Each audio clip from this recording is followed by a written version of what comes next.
So ప్రచారం ఈ రోజుతో ముగియబోతుంది. టీ షాప్ల దగ్గర చూసుకున్నా, చికెన్ షాప్ల దగ్గర చూసుకున్నా, ప్రజల దగ్గర అందరి మదిలో మెదులుతున్నటువంటి ప్రశ్న జూబ్లీ హిల్స్లో ఓటు ఎవరికి వేయబోతున్నాం, ఏం జరగబోతుంది. ప్రజెంట్ మనం టీ షాప్ దగ్గర ఉన్నాం. ఇక్కడ రౌండ్ టేబుల్ వేసుకొని ఇక్కడ సాధారణ ప్రజలందరూ కూడా డిస్కషన్ చేస్తున్నారు. వాళ్ళ వ్యూస్ ఒకసారి తీసుకునేటువంటి ప్రయత్నం చేద్దాం. సో ఎలా ఉండబోతుందంటారు? ప్రధాన పార్టీలన్నీ కూడా హోరెత్తిచ్చినాయి. ఈ రోజుతో ప్రచారం కూడా ముగిపోతుంది. సో ఏ పార్టీకి ఓటు వేయబోతున్నారు? ఇప్పుడు వచ్చేసి బీఆర్ఎస్ కాంగ్రెస్ మధ్యన ప్రధానంగా పోటీ నడుస్తున్నది. చూస్తున్నాం కాంగ్రెస్ గవర్నమెంట్ 2 సంవత్సరాలు వచ్చి ఏమేమి హామీలు ఇచ్చి ఇప్పటివరకు కాంగ్రెస్ గవర్నమెంట్ వచ్చిందో చూస్తూనే ఉన్నాం. అలాగే 10 ఏళ్ల పాలన కేసీఆర్ది కూడా చూసినాం. మాకు ఈ బస్తీలో ఇప్పటివరకు డబుల్ బెడ్రూమ్లు, ఇక్కడ పోయి మీరు తెలుసుకొని డబుల్ బెడ్రూమ్లు వచ్చినాయి. మాకు ప్రతి ఒక్కటువంటి షాదీ ముబారక్ కానీ, కళ్యాణ లక్ష్మి కానీ, ఏదైనా కానీ చెప్పినటువంటి ప్రతి ఒక్క హామీని నిలబెట్టుకున్న ప్రభుత్వం మా దృష్టిలో కేసీఆర్ ప్రభుత్వం నమ్ముతాం మేము. కానీ దొంగ హామీలే అంటారు. అందరిలాగా మాట్లాడడానికి ఇష్టం లేదు కాంగ్రెస్ మీద. ఇచ్చిన హామీలు, నెరవేర్చిన హామీలు ఏం జరిగినాయో మాకంటే మీకు ఎక్కువ తెలుసు. తులం బంగారం ఇస్తామన్నారు, ఇవ్వలేదు. పెన్షన్ పెంచుతా అన్నారు, ఇవ్వలేదు. కేవలము ధనబలం మీద ఓటర్ను ప్రభావితం చేసి గెలుద్దామని చూస్తున్నారు కాంగ్రెస్ వాళ్ళు తప్ప వేరే విషయం కాదు. కానీ 100కు 100% సునీతమ్మ గెలుపు ఖాయం ఇక్కడ జూబ్లీ హిల్స్లో. ఇది నా ఒపీనియన్, నా అభిప్రాయం, ప్రజాభిప్రాయంగా నేను చెప్తున్నా. ఇది నా అభిప్రాయం. మీరు చెప్పండి, మీరు సర్వేస్ చూసారు ఆల్రెడీ. కేకే సర్వే కానివ్వండి, చాణక్య సర్వే కానివ్వండి, ఇవన్నీ బీఆర్ఎస్ వైపే ఉన్నాయి. కానీ ఆ సర్వేలన్నీ కూడా కాంగ్రెస్ బీజేపీ నమ్మట్లేదు. అది కేవలం నామకే వాస్తే ఉంది. సో మీరు ఎలా అనుకుంటున్నారు? ఇప్పుడు సర్వే అన్నటువంటిది అందరి పైన చేసేటువంటి సర్వే. సో దాని రిజల్ట్ ఎవరు నమ్మినా నమ్మకున్నా 14 తారీఖు దాని రిజల్ట్ అనేది వెలువడుతుంది. అప్పుడే బట్టబయలు అవుతాయి కదా.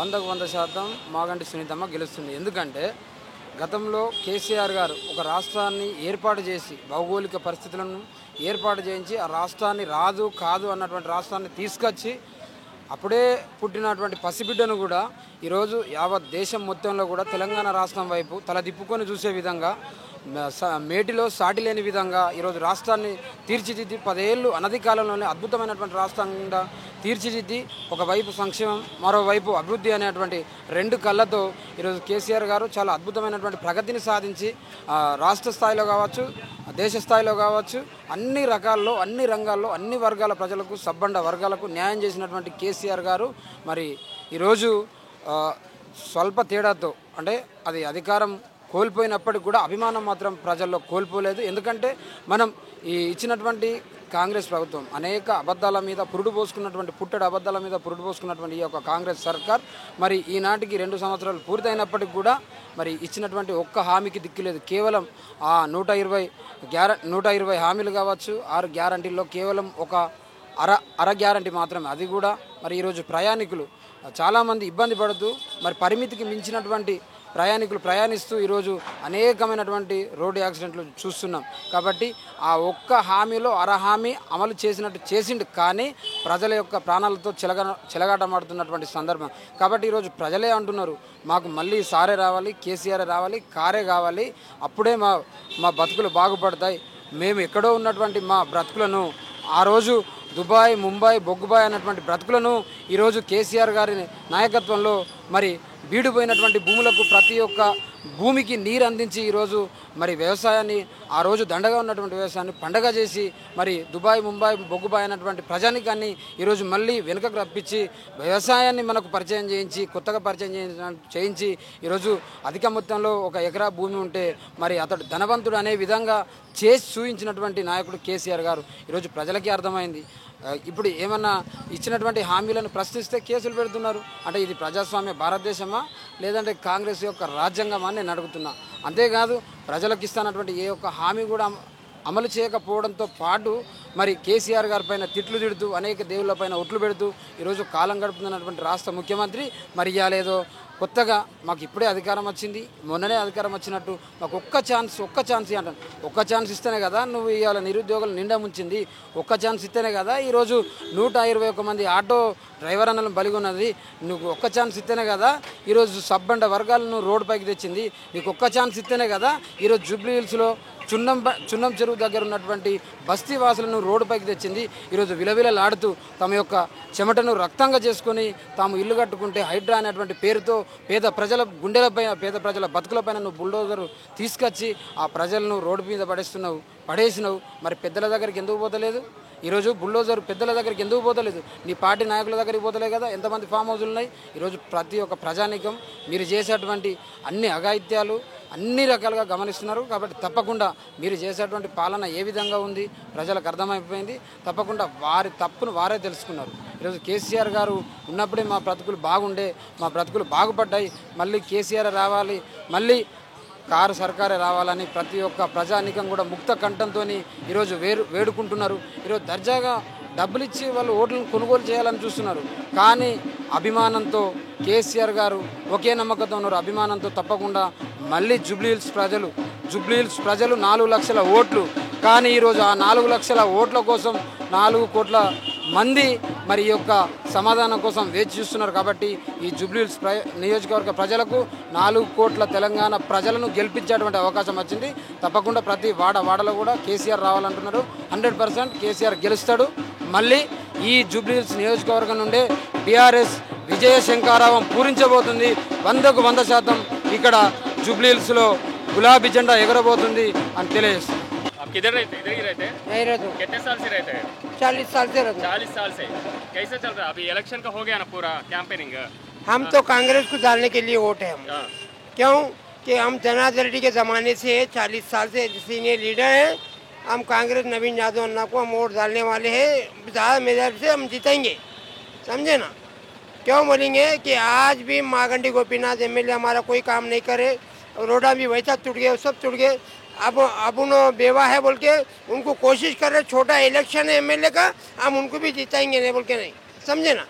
लेकिन हमारा इरादा तो ये है कि बीजेपी आन दो, कांग्रेस आन दो, कोई भी आन दो, हमारा कोई आई डोंट नो ये feeling okay this is temporary Congress को हम वोट डालेंगे। ఏంటి ఎలా ఉంది? 3 పార్టీలు వస్తున్నాయి ప్రచారానికి. కాంగ్రెసా? ఎందుకు కాంగ్రెస్? అసలు కాంగ్రెస్ ఉన్నది మాకు.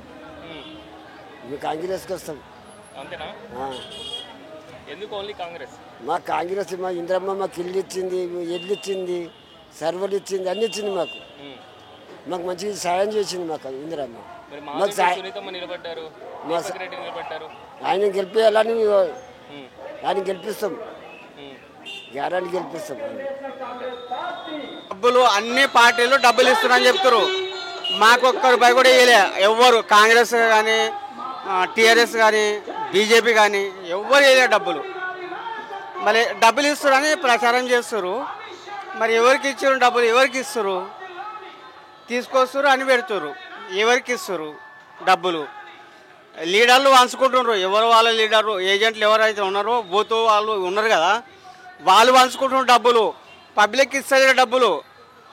10 మందిని అంటారు, 100 మందిని తీసుకొస్తే రాపిస్తారు, రాపిచ్చి పేరు రాసుకుంటారు, డబ్బులు తీసుకుంటారు వాళ్ళు లీడర్లు. ఏ పార్టీ అయినా కూడా నాకు ఓకే, కానీ వాళ్ళు డబ్బులు తీసుకుంటారు, లీడర్లు తీసుకుంటారు, పబ్లిక్ ఇస్తలే డబ్బులు. అది కాదన్నా, మీరు డబ్బులు అడగకుండా మాకు రోడ్లు కావాలి, పింఛన్ కావాలి, ఇవి కావాలని అడగాలి కదా. అవి కూడా ఇక్కడ వేసారు, 4 రోజులు అవుతుంది ఇది వేసి, ఇంతవరకు అది చేయలే, ఇంకా ఇంతవరకు చేయలే. వాళ్ళు చేసేది ఎప్పుడు చేస్తారు? 4 రోజులు అవుతుంది అది వేసి, రోడ్ వేసి, ఇంతవరకు చేయలేరు. మరి అది కూడా చేస్తలేరు. పబ్లిక్ డబ్బులు పంపిస్తారు, వాళ్ళు ఎవరు ఇస్తారు ఇస్తలేరు. కొంతమందికి నేను ఓటు వేసేది నేను ఎవరికి నా మనసులో నాకున్నది, ఆ డబ్బులు ఇచ్చినా ఇవ్వకపోయినా నేను ఓటేస్తా. డబ్బులు ఇచ్చినా ఇవ్వకపోయినా నేను ఓటేస్తా. ఎవరికి వేస్తా, ఎవరు సమర్థవంతులు ఉండో ఆయనకే నేను ఓటేస్తా.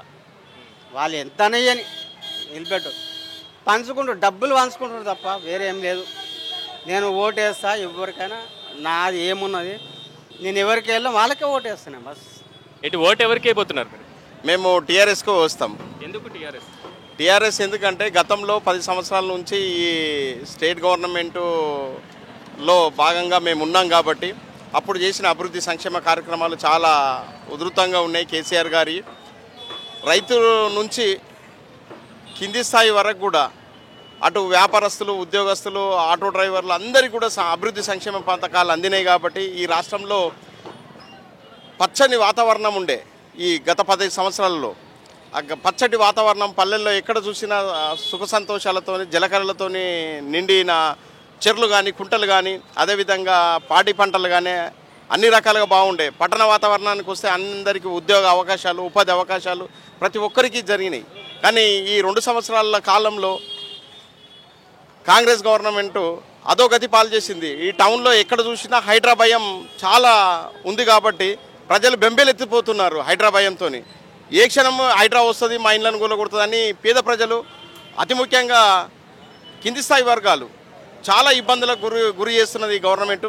అటు పల్లె వాతావరణంలో కూడా పచ్చటి పంట పొలాల్లో ఈరోజు రైతులు కనీసంగా ఒక ఎరువు బస్తా ఇయ్యలేని పరిస్థితి, ధాన్యం అమ్ముకోలేని పరిస్థితి, తడిసిన ధాన్యాన్ని కొనలేని పరిస్థితికి స్టేట్ గవర్నమెంట్ కల్పిస్తుంది. కాబట్టి దాని మీద చాలా వ్యతిరేకత ఉంది స్టేట్ గవర్నమెంట్కు.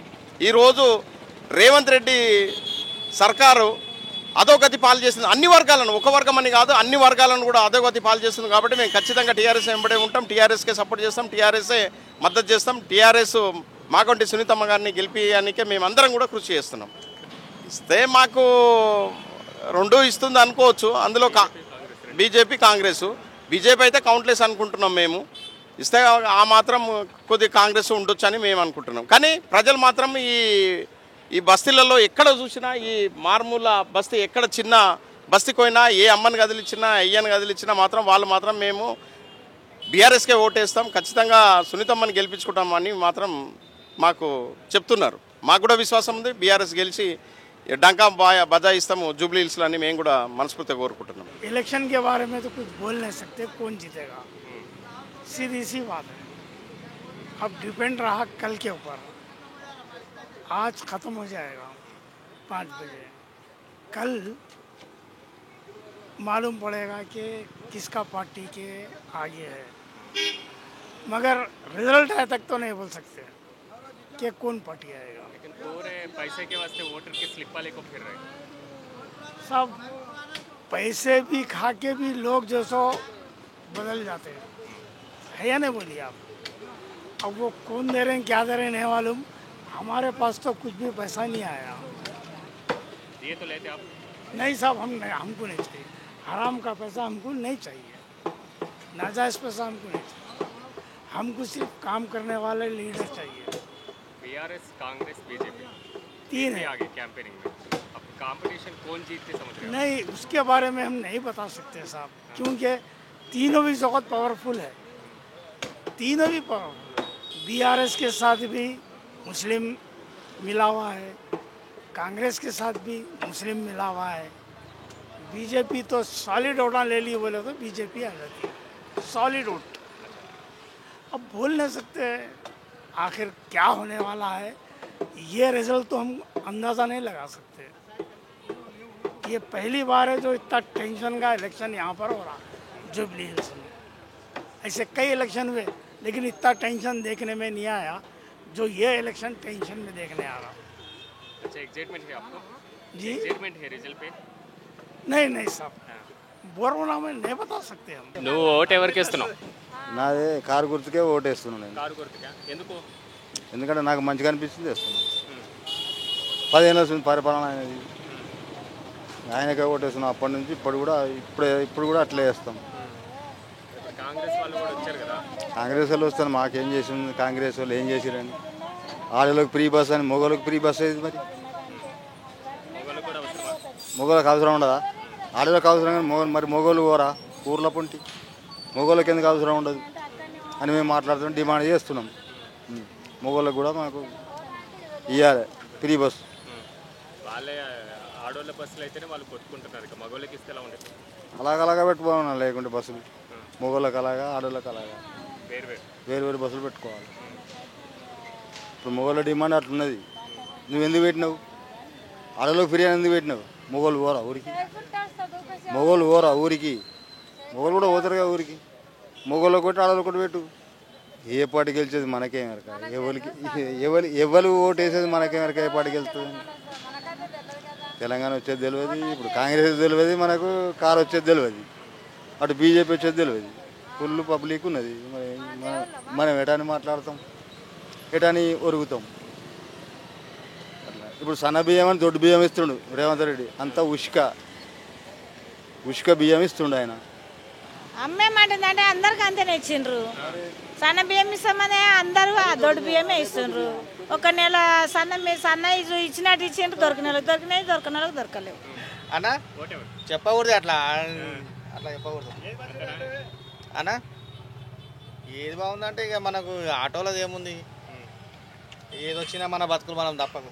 ఓటేస్తా, వేసే వాళ్ళకి వేస్తా కానీ చెప్పకూడదు. ఉప ఎన్నికలు వచ్చేసినాయి, సో ఈ రోజు ప్రచారం కూడా అయిపోతుంది కదా. అవును. ఎవరు కోటు? నేను నవీన్ అంటే మాకు అభిమానం, ప్రేమ, వాళ్ళకే ఇద్దాం అనుకుంటున్నాను. ఎందుకు అంటే సార్ ఆయన పదవిలో ఉండకపోని గరీబుల్లోకి హెల్ప్ చేస్తాడు. ఆయన మంచి వ్యక్తి, వాళ్ళ నాన్నగారు కూడా మంచి ఆయననే. అంతే. సో డబ్బులు తీసుకుంటున్నారు మీరు? సార్ అది ఇంకా నేను చెప్పొద్దు కానీ ఇంకా అనొద్దు. డబ్బులు అయితే మనం ఇంతవరకు తీసుకోలేదు, అటువంటిది లేదు. ఓటు ఉందా? ఉంది సార్. ఏంటి ఎవరికి వేసిపోతున్నావు? ఓటా ఎవరికి వేయాలి సార్? ఎవరికి వేయాలి ఓటు కాంగ్రెస్కి వేద్దాం అనుకుంటున్నాం. కాంగ్రెస్. నువ్వు ఎవరికి వేస్తావమ్మా? నేను ఓలాకి వేస్తా. ఎవరికి వేస్తావు? కాంగ్రెస్కు. కాంగ్రెస్కా? ఎందుకు? Naveen Yadav tiger, Godabanda division. నేను దళిత నాయకుడిని. ఆ తమ్ముడు కంచు కూడా వస్తాడు, 100% వస్తాడు. పులి బిడ్డ నా తమ్ముడు నవీన్ యాదవ్, కంచి కూడా వస్తాడు.